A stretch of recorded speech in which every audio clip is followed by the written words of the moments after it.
1804 সালে আজকের দিনে আবহাওয়া গবেষণার কাজে প্রথম বেলুন ব্যবহার করা হয়। 1812 সালে আজকের দিনে রাশিয়ার রাজধানী মস্কোয় পৃথিবীর ইতিহাসের অন্যতম একটি ভয়াবহ অগ্নিসংযোগের ঘটনা ঘটে। 1867 সালে আজকের দিনে কার্ল মার্কস দ্য ক্যাপিটাল প্রকাশিত হয়।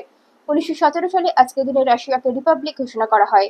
1949 সালে আজকের দিনে ডক্টর অ্যাডেনার জার্মানির প্রথম চ্যান্সেলর নিযুক্ত হন।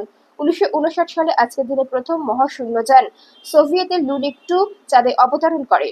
1960 সালে আজকের দিনে organization of petroleum exporting countries OPEC প্রতিষ্ঠিত হয়। 1979 সালে আজকের দিনে আফগানিস্তানের রাষ্ট্রপতি নূর মোহাম্মদ তারাকি সামরিক অভ্যুত্থানে নিহত হন।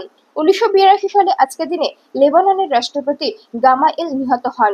1984 সালে আজকের দিনে কলকাতায় পাতাল রেল চালু হয়। 1989 সালে আজকের দিনে এফ.ডব্লিউ.ডি. ক্লার্ক দক্ষিণ আফ্রিকার রাষ্ট্রপতি নির্বাচিত হন।